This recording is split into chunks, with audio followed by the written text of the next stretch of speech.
Okay, so I am still building up this refined painting. I've split it up on several layers, right?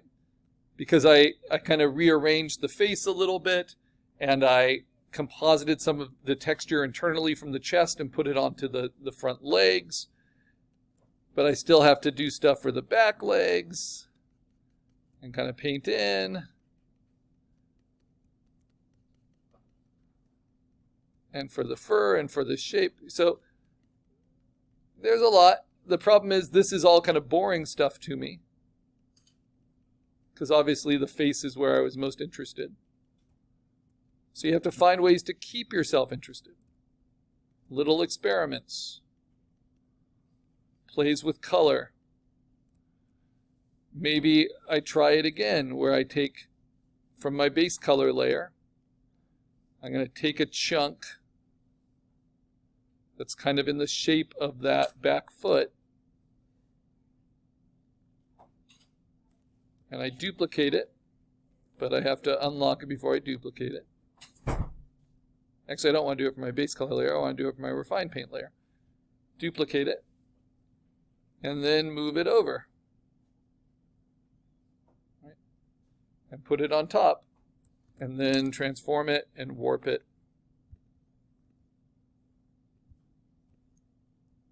And kind of fit it onto that back foot just to give me more color variation, just like I did with the front legs.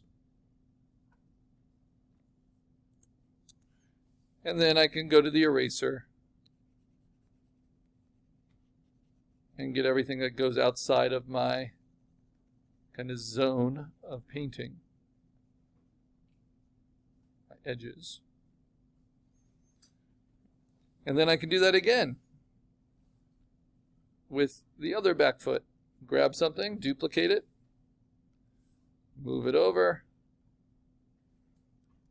transform it, kind of fit it into that shape. And now all these are on different layers, so I can then merge them all together. Command E. Now they're all in one place.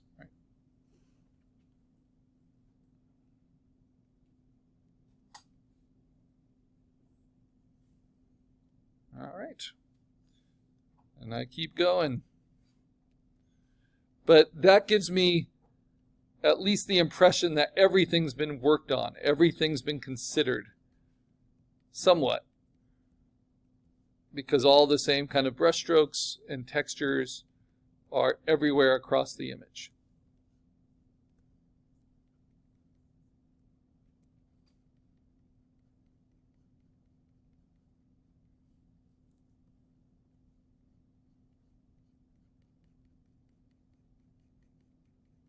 And it's got to bring that into the tail.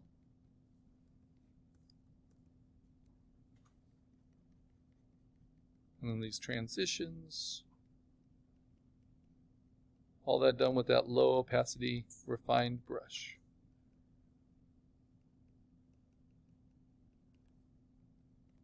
And we've almost got a finished painting. This is just the same brush we use for base paint. It's one of the ones I created, right? You check its brush settings, make sure that your shape dynamics are turned on. So it looks something like this, kind of more organic. And that's playing with angle jitter and especially pin pressure. And then the difference to blend is you just keep it at a lower opacity. So right now I'm at 53% opacity.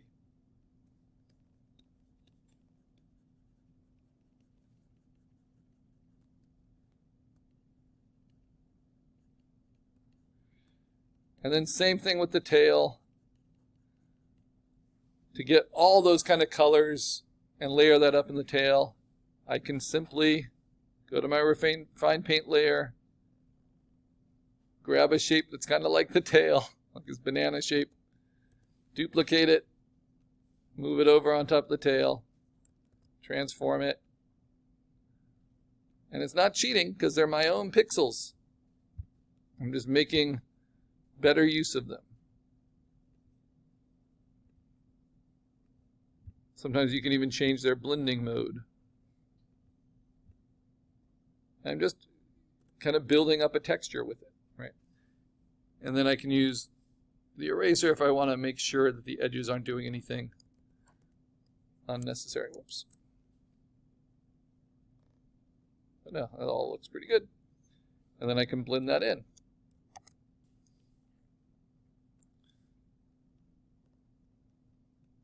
So now I've got a pretty fair representation of what I set out to do.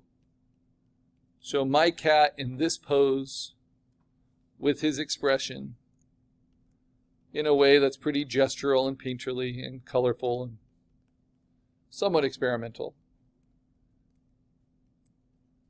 But I want to push it further now. And this is the beauty of digital art. I don't need to have just one kind of way of finishing it. I can play with multiple layers, multiple approaches. So I'm going to play with this a few different ways. First, I'm going to clean it up. So let's see, what am I missing? I'm missing kind of the fur and the shadow here in between the lower legs. So let me get some of that in there.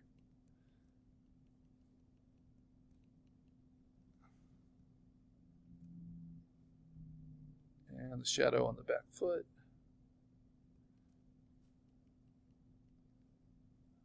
You can see I'm choosing not to really render the paws all that cleanly. Just maybe a little bit of separation. But kind of like the example of John Singer Sargent, just let big strokes do the job where they can and correct shapes.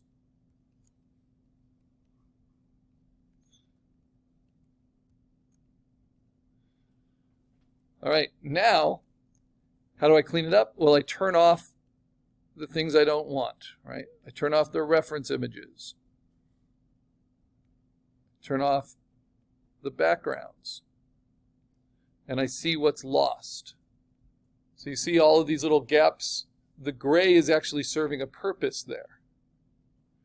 And I clean it up by erasing these marks that are on a few layers, actually. They're on the base paint layer. All these things outside.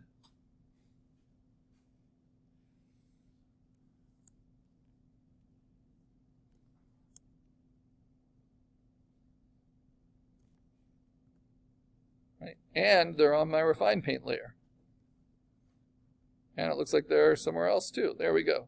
So just kind of erase all those out. Now, if I turn it to a white background instead of the gray, you can see how that white makes it look less finished. So how can I have the gray behind everything? Well, I can do it this way. I turn off the backgrounds, so it's just my picture kind of floating in space. And then I hold down Option and say Layer, Merge Visible, just like we did so much with animation, right? It gives me a combined paint layer right here. Well, it also shows me something I need to trim out. Bless you.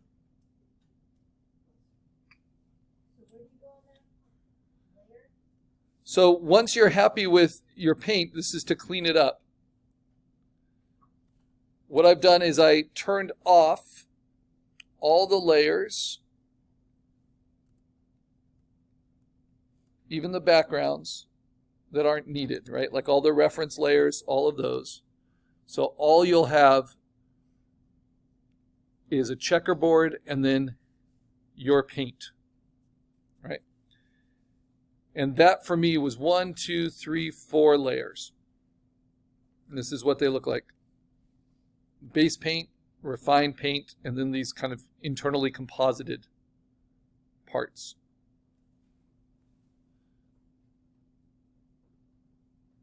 And this I think I actually want to shrink a little bit. So then you select all of those by holding down Shift and selecting between them.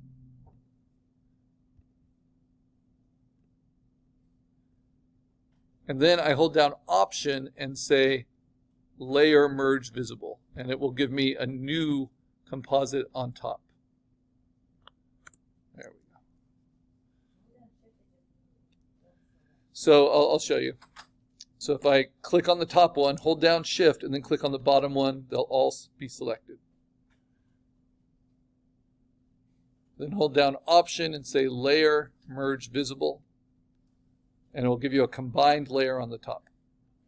Now on that combined layer, you can select the empty space around your paint, with contiguous on with your lasso. Then you go to your base layer, the gray in this case, say Select Inverse, and then duplicate it. And in order to duplicate, you need to unlock it. And this is what you get. So I'll show you. This is all to get like a primer of just a gray shape. That's behind my cat. So that when I have just my paint on top, well, that's kind of cool, right? That's just my refined paint on top of the gray. And then I put my base color underneath it and it fills it up. But without the gray, it looks like it has holes in it. Make sense? All right, so once you're, because we've been painting on gray, right? Once we're happy with what our paint looks like, turn off every layer except for the paint layers you want to keep. And when you do that, invariably what happens is you'll have the little checkerboard showing through certain parts of your painting. And you can see that differently when the white is coming through versus when the gray is coming through. So turn off those backgrounds.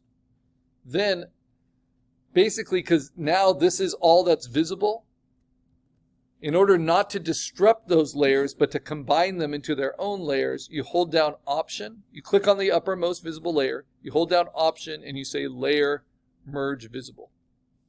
And it will give you a combined layer. With that combined layer, you use your magic wand with contiguous turned on, and you select the empty space around it.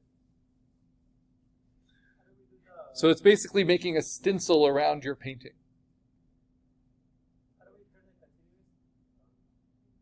It's right here. It's a box under the magic wand settings for whether, and you want contiguous turned on because you only want this space outside of your painting, not inside of your painting. And then you're going to say Select Inverse, and that makes like a little cookie cutter selection of just the outside shape of your painting. And then you move down to that gray layer or the white layer, whatever you think looks best behind it. I did this for Isaac and it was white that looked best behind it, right? But I'm going to go to my gray layer, unlock it, and then Command J to duplicate. And that will give you a cookie cutter of your character's silhouette. Just like how we did an offset for our spot illustrations, right?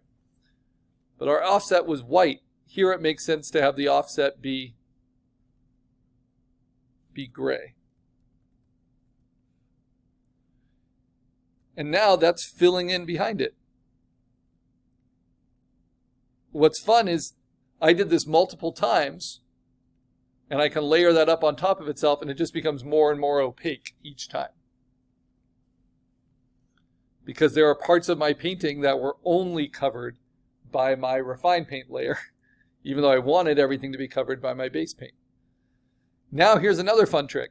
I can take that gray layer, and I can go to Image, Adjustment, Hue Saturation, and then under the Hue Saturation menu, I can click on Colorize. And you see how the gray layer just turned to green?